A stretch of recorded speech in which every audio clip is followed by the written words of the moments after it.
Rebonjour à tous.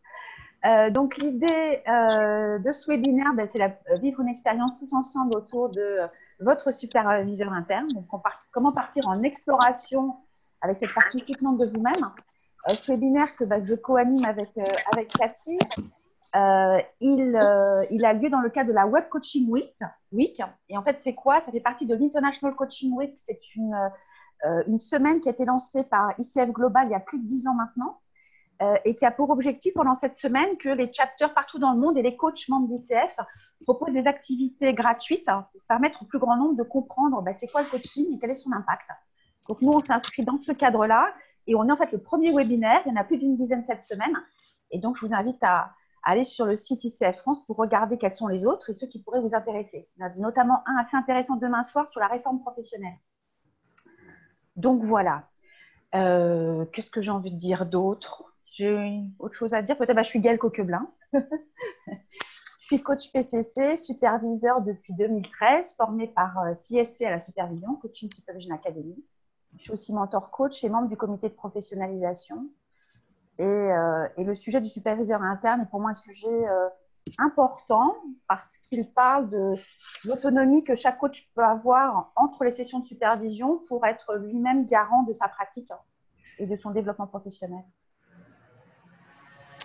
Je vais reprendre la balle au bon Gaël, puisqu'effectivement, sur la question de ce superviseur interne, c'est quelque chose qu'on a plusieurs fois évoqué ensemble avant même de créer ce webinaire.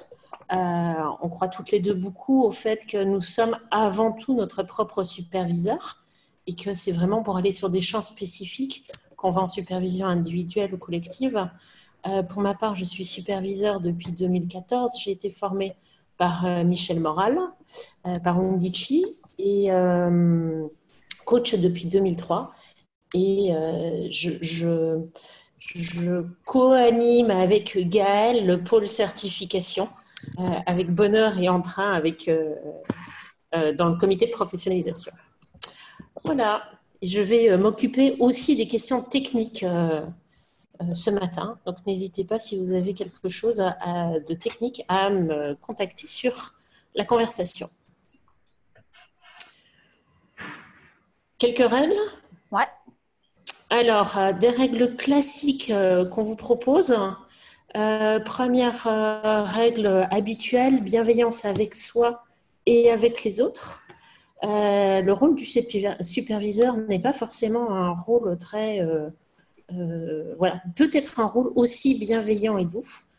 Nous avons tous ensemble la co-responsabilité de la qualité et de la quantité de contenu que nous allons travailler aujourd'hui.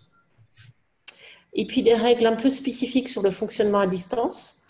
On vous propose de faire le signe de la main levée, soit en virtuel, soit à la caméra quand vous voulez prendre la parole. Et puis on avait une autre règle de fermer votre micro quand vous ne parlez pas, pour éviter les bruits intempestifs. Je te laisse la parole, Gaëlle, si tu veux compléter ou passer à la suite. Moi, je serais prête à passer à la suite, sauf s'il y a une petite main qui se lève et qui a besoin de participer ou de dire quelque chose. Est-ce que l'un d'entre vous a envie de prendre la parole? Non? On y va, on se lance? Ok, super. Donc, l'idée, on s'est bien amusé en fait avec Cathy à créer ce webinaire. Et la première étape qu'on vous propose ensemble, je vous avais proposé dans le mail de prendre des feuilles et des feutres aussi. Donc là, avec vous-même, je vous propose de prendre votre feuille et vos feutres et de dessiner à quoi ressemble votre superviseur interne aujourd'hui. Voilà. Donc un temps pour vous-même. L'idée, bien évidemment, c'est que le dessin, il est pour vous-même. Donc lâchez-vous, pas de jugement sur ce que vous produisez, tout va bien. Voilà, aujourd'hui, si vous vous connectez à votre superviseur interne, la partie soutenante de vous-même, à quoi est-ce qu'il ressemble?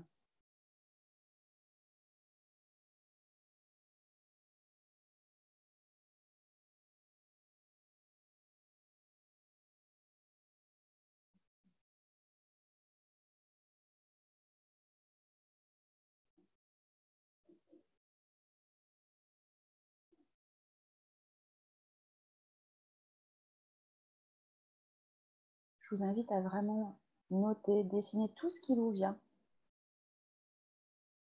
sans vous limiter, sans vous juger, voilà. Tout ce qui est là. Toutes les ressources qui émergent là maintenant.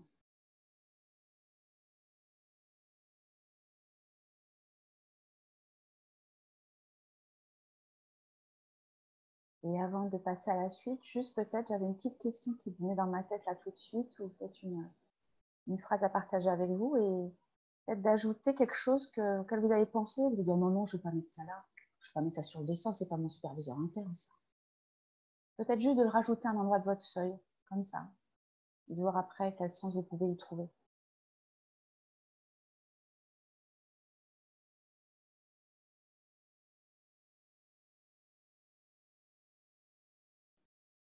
Cathy, tu veux prendre la suite?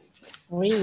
Alors, je vous invite chacun à vous relier à ce dessin de votre superviseur interne et puis à vous rappeler que notre boussole de superviseur interne est en fonctionnement tout le temps, à la fois avant la séance, pendant la relation avec notre client, pendant la séance et après la séance.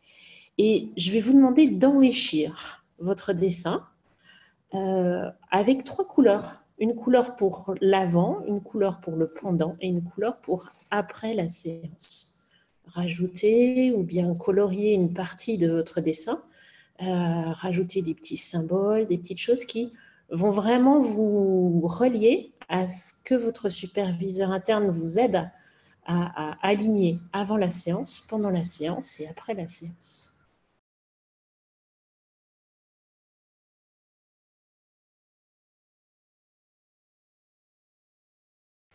Troisième étape de notre parcours dans la découverte et l'exploration de notre superviseur interne. Donc, prochaine étape, vous allez partir en sous-groupe. Donc, Cathy va de manière assez magique, je dois avouer, vous répartir en sous-groupe. Vous allez vous retrouver en sous-groupe. Et vous allez avoir 12 minutes pour partager entre vous votre dessin, les ressources que vous avez identifiées, les comportements avant, pendant et après la session de coaching. Échanger entre vous, puis ensuite vous mettre d'accord pour revenir en grand groupe dans 12 minutes avec 3 choses que vous partagerez. Vous aurez 1 minute pour partager le fruit de vos échanges. Un, c'est le constat général. Quel constat vous faites par rapport aux échanges que vous avez eus? Une bonne pratique que vous avez envie de partager avec le grand groupe de avant, une bonne pratique pendant, une bonne pratique après la session de coaching en tant que superviseur interne.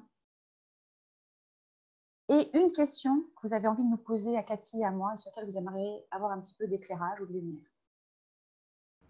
Donc, retour ici dans 12 minutes. Partager un temps pour soi avant les séances de coaching pour activer son superviseur interne, alors avec des techniques différentes qui peut être de la méditation pour certains ou de la cohérence cardiaque ou la respiration synchronisée pour d'autres, mais en tout cas ce temps pour soi qui permet de l'activer. Alors pendant, c'était peut-être un petit peu plus là j'ai pas senti de tendance, donc là je vais vous livrer plutôt la mienne qui est plutôt d'être connecté en fait plutôt cœur-corps pour être vraiment en méta et pouvoir saisir ce qui se passe et ce qui aurait du sens derrière de générer une supervision plus approfondie. Et puis après, un temps de recueil avec des moyens de recueil différents, mais une forme de collecte de ce qui s'est passé pendant la séance pour décider en fait d'une action ou pas en suivant une action de supervision plus aidée ou pas en fonction. Voilà. Cyrine et Laetitia, peut-être que vous pouvez compléter ou pas. Alors, mesdames, envie de compléter par quelque chose? Non, pour moi, c'était assez fidèle à ce qu'on s'est dit, effectivement. Donc, j'ai rien à ajouter. Okay. Oui, moi aussi, c'est bon pour moi. Moi, j'entends quelque chose. Il y a quelque chose qui m'interpelle dans votre partage. C'est comme si le superviseur interne, il venait à l'écoute de ce qui devait être amené en supervision par ailleurs. C'est ça que j'ai entendu en filigrane de votre partage avant, pendant, après. Gaëlle, tu veux partager ton ressenti ou ton écoute sur ce premier partage? Je dois dire que j'étais assez bluffée en fait. J'étais assez bluffée sur le peu de temps qui vous a été donné à la fois en réflexivité personnelle, individuelle, le temps qui vous est donné à trois, sur ce sur quoi vous avez atterri et la structure déjà que je peux sentir et que je peux entendre de votre pratique de superviseur interne. Donc je dois dire que je suis très... je suis joyeuse presque, un truc à l'intérieur de moi qui dit wow, ok, ils sont là, bon, top. Voilà, c'est le retour que j'avais envie de vous faire.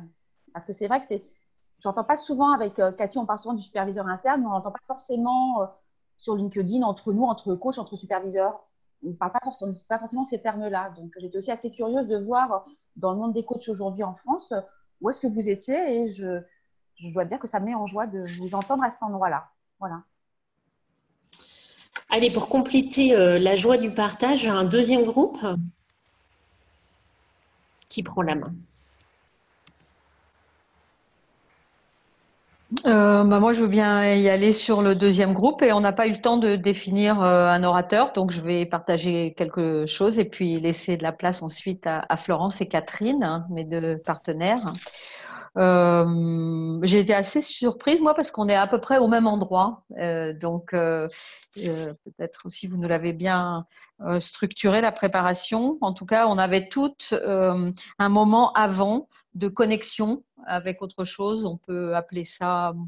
Moi, je m'étais connectée au plus grand que soi. D'autres se connectent à soi-même, d'autres aussi au client. Mais en tout cas, de connexion à un espace. Ça, c'était pour avant. On a fait un constat que nos dessins étaient assez dans la rondeur, dans l'image d'un cercle.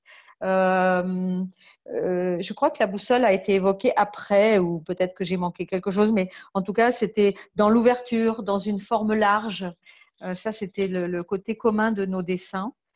Et le pendant, c'était aussi être en connexion avec le méta, ce qui se passe en moi, ce qui se passe dans le client, qu'est-ce que j'en fais, est-ce que c'est le moment pertinent de le partager, d'être en connexion, en aller-retour permanent. Alors, j'ai bien aimé l'image cœur-corps, ça m'a donné encore plus du concret. Et puis après, il y avait aussi cette idée de pas ou de chemin vers le besoin du superviseur externe. Voilà, donc peut-être je laisse aussi de la place à Catherine et Florence. Alors, Florence, active ton micro, même si c'est pour nous dire que c'était très bien résumé à ton… Non, c'est bon, c'était parfait. On n'a pas eu le temps de faire la question. Ok. Catherine? La restitution me va très bien. D'accord, effectivement. Non, j'ai rien à rajouter. Ça retraduit bien ce qu'on s'est partagé. Oh, merci. Moi, j'adore entendre que votre superviseur interne, il a quelque chose de rond. J'associe rond et douceur. Et pour moi, ça me fait du bien de me dire que des superviseurs sont aussi ronds et doux. Gaëlle, est-ce que j'ai perdu Gaëlle? Non, elle est là. Ah, Gaëlle. Tu veux rajouter? En fait, j'étais à un drôle d'endroit. Quand j'écoutais Béatrice, j'entendais quelque chose qui, comme il y avait de la sédimentation, un premier groupe, un deuxième groupe, et avec en même temps, au départ, une ouverture sur avant, pendant, après, quelque part, dans la préparation, il y a quelque chose que vous avez mis en route.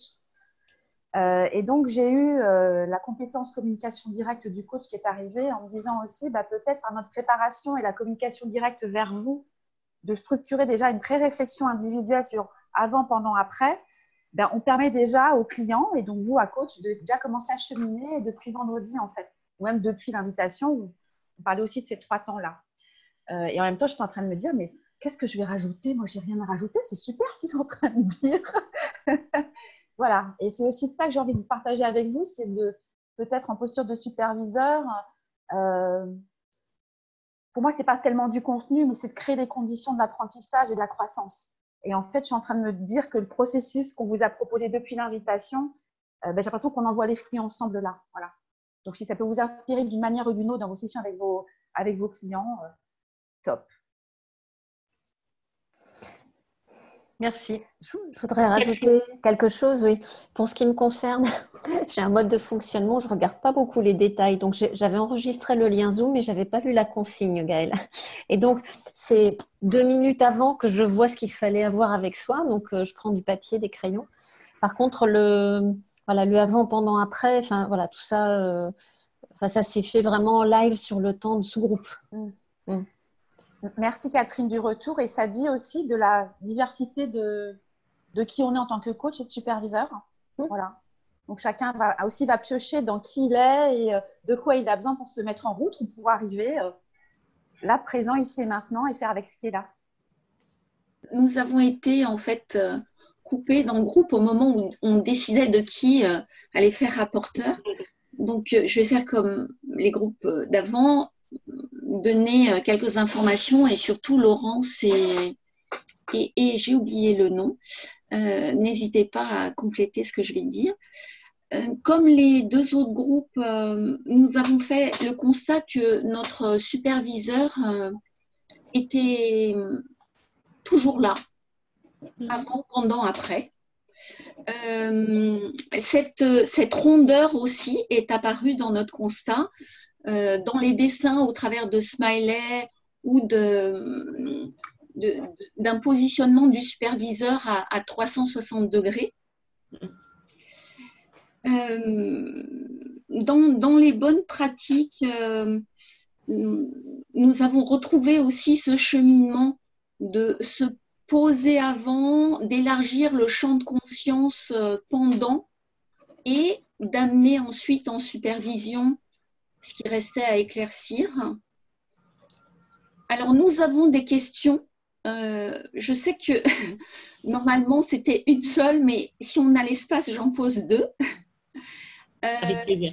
La première, peut-être d'ailleurs que je vais laisser Laurence s'exprimer parce que c'est elle qui a évoqué le fait que son superviseur était parfois un peu critique et qu'elle aimerait qu'il soit plus un soutien. Mais je vais lui laisser l'espace. Et pour ma part, c'était peut-être éclaircir les notions de méta et superviseur interne.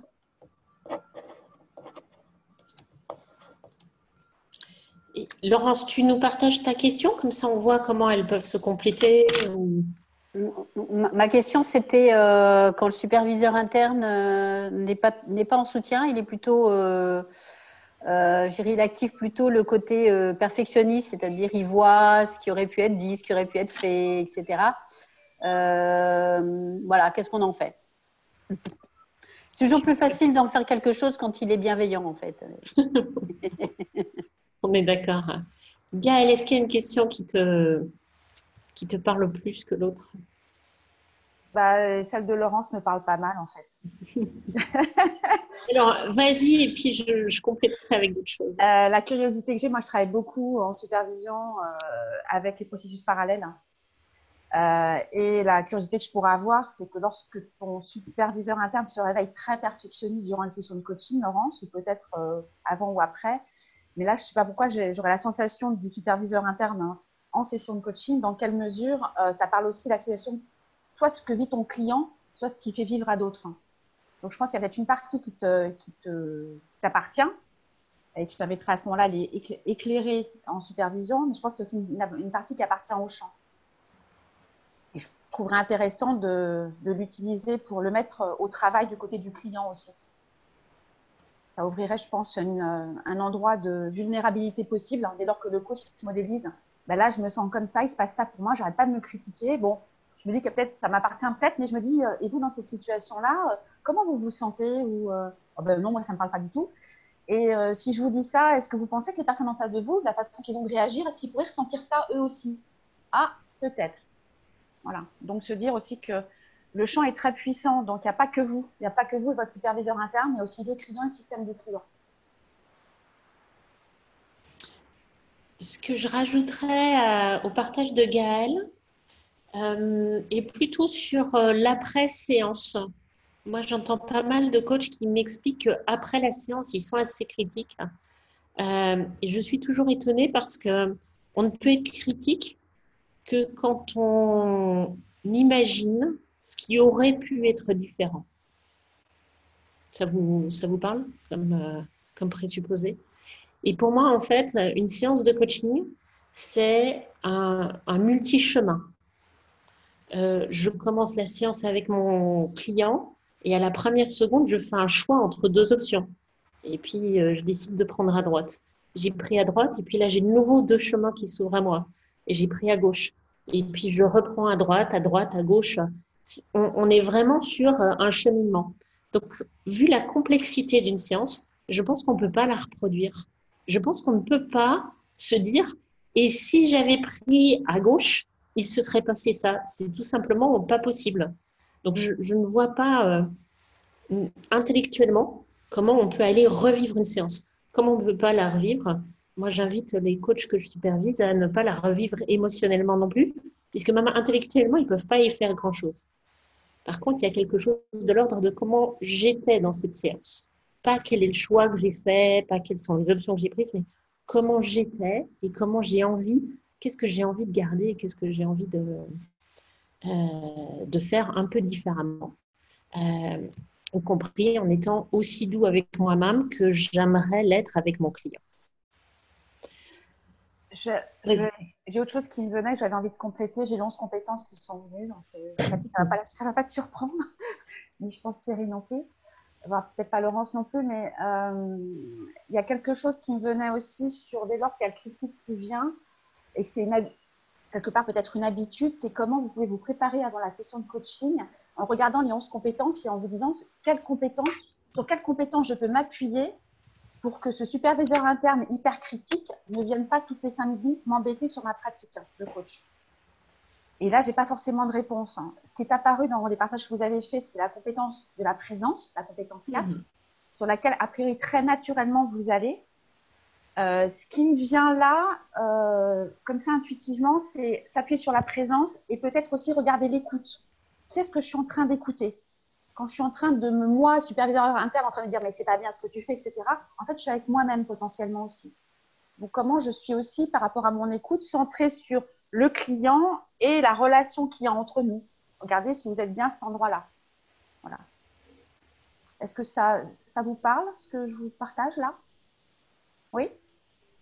Et pour moi, Gaëlle, tu as répondu déjà en grande partie entre la différence entre le méta, qui est comment je regarde ce qui est occupé à se passer chez moi, de ce que je vois de chez mon client et éventuellement de ce que j'ai déjà vu ou de ce qui est nouveau dans ce qu'il présente, et de la relation. La position de méta, en fait, si on accepte de séparer la position méta et la position de superviseur interne, la position de méta ne regarde pas, n'évalue pas, ne juge pas notre pratique. Elle regarde où on est nous, elle regarde où est le client, elle regarde où est la relation, elle voit tous les fils qu'on peut tirer par rapport à l'objectif du client, mais elle n'est pas sur la pratique. Ça, on va aller le voir après. Tu partages, Gaëlle? Oui, c'est joliment dit et articulé. Merci beaucoup. Oh là là, j'adore. On est très complémentaires, en fait. On dit ça parce qu'on est très complémentaires toutes les deux. Je ne sais pas si vous le voyez, mais... Petit partage.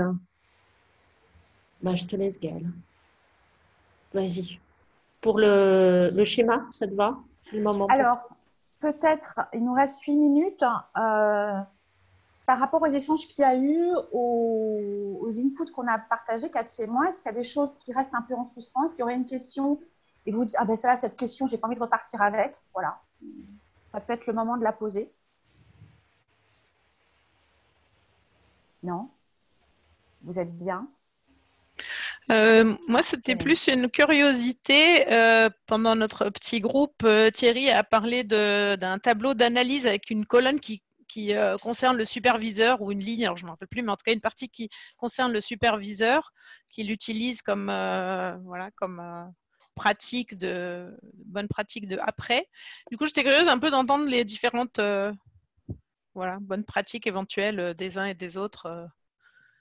En particulier sur le après, parce que j'ai l'impression qu'avant, on partage pas mal de choses sur se donner du temps à soi, se mettre en condition, respirer, etc.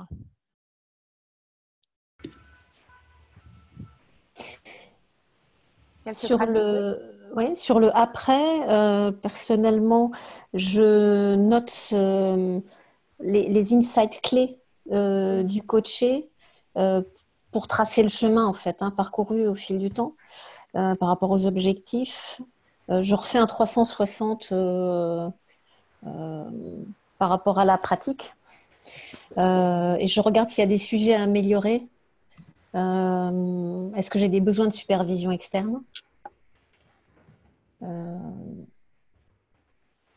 Voilà. Parfois, je m'aide d'un petit tableau, mais c'est vraiment en cas de séance particulièrement dense, complexe. Voilà.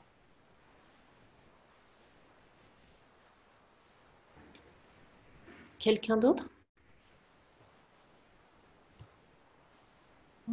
Moi, je me rends compte que j'ai pas mal de méthodes sur la fin de la séance, sur la capitalisation avec le client, ce qu'il va en faire. Ça, c'est assez mis en méthode et assez clair pour pouvoir reprendre mes notes la prochaine fois et vraiment bien me reconnecter avec le client et là où il en était resté, à quoi il s'était engagé, etc. Et qu'après, ça chemine, c'est-à-dire qu'après, j'ai pas de méthode en fait. Je laisse cheminer, mais par contre, c'est quand je me prépare à ma supervision externe que je repense à ce que j'ai en ce moment comme dossier, comme projet, comme client, etc. Et que du coup, je vais mettre de la conscience sur les dernières séances qui se sont passées avec ces clients-là. Donc, je prends conscience en vous écoutant que je n'ai pas spécialement de méthode, mais que l'après est plus laissé à l'intuition et peut-être à ma mémoire. Enfin, je me demande si ça pourrait avoir du sens ici de mettre quelque chose de différent. J'ai une autre méthode qui est que quand je pense à quelque chose à un moment donné, n'importe lequel, à la date de la supervision, je note le sujet, le thème. Et comme ça, quand arrive la date, j'ai déjà plusieurs choses qui sont prêtes, mais je les ai notées à la bonne date, quoi. Voilà, pour ne pas les oublier. Merci Béatrice. Je rebondis parce que j'aime beaucoup ce que tu dis parce que ça vient pas mal résonner pour moi sur un sujet qui me tient à cœur, c'est le développement professionnel des coachs de manière plus large et comment chacun prend la barre de son développement professionnel en étant conscient de là où il est, de quoi il a besoin et en capacité à aller chercher ce dont il a besoin. Que ce soit des lectures pour soi-même, des workshops, de la supervision, de la formation, etc. Mais je trouve que tu touches exactement cet endroit-là dans quelle mesure aujourd'hui nous, en tant que coach, on est à la manœuvre, on sait sur les 6 mois qui viennent ou l'année qui vient de quoi on a besoin. Et là, ça me permet de faire un lien. Demain soir à 18h, j'accueille au titre du comité pro Alicia Hullinger. ICF Global a fait une étude en 2018 sur le développement professionnel des coachs et elle va présenter les résultats de 18h à 19h. Je vous invite vraiment à participer parce que c'est éclairant et ça commence à nous donner des milestones, en fait, des repères. Et moi, je suis vraiment à cet endroit-là et c'est vraiment ça que j'ai envie de porter au niveau du comité pro. Comment on engage les coachs et on propose des endroits pour se mettre en route et prendre la barre chacun là où on est. C'est en ligne, Gaëlle, ce que tu proposes là? C'est tu un web pourrais nous coaching envoyer un lien ou je ne sais pas si c'est ouvert à tout le monde. Ou, c'est ouvert à tout le monde. C'est la web coaching week. Si tu vas sur le site de d'ICF France. Ok, je vais te trouver alors. Oui, c'est et il y a de la place. Hein. Donc, ok, super. Merci beaucoup. Bon, par contre, c'est en anglais. Oui, c'est ok. Merci. Alors, Gaëlle, tu nous as pas dit comment toi tu activais ton superviseur interne. Qu'est-ce que tu fais de particulier? Alors, on a préparé une diapositive à la fin qu'on va vous montrer.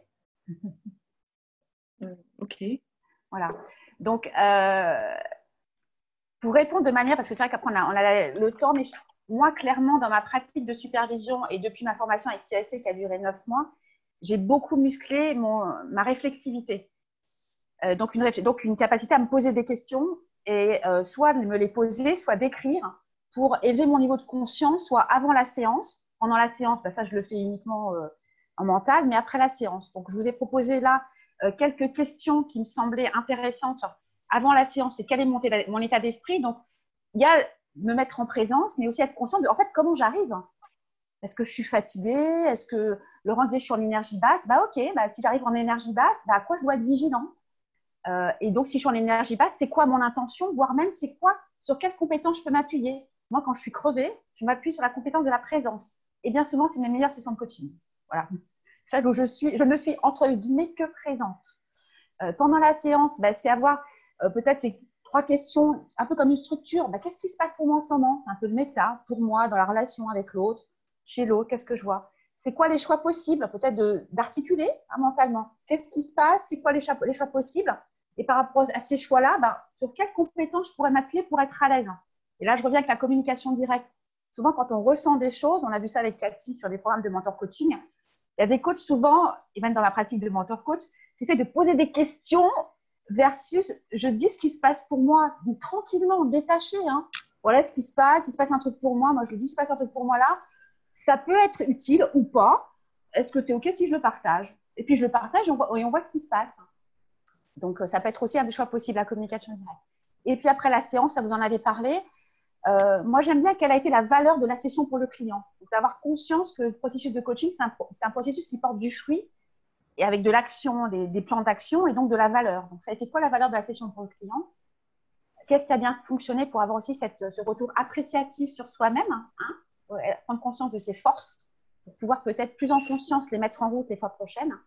Qu'est-ce qui a été moins confortable et quoi reproduire, quoi faire de différent pour la prochaine fois qui est peut-être plus habituel. Cathy, je te propose de compléter parce que Cathy avait une très belle métaphore qui est symbolisée sur la gauche de la slide. Et moi, j'aime bien avoir des métaphores visuelles qui me permettent à tout moment, sans être forcément dans le petit détail, d'avoir une vision globale et de pouvoir m'appuyer dessus. Et effectivement, je vous partage là celle de la supervision interne pour moi.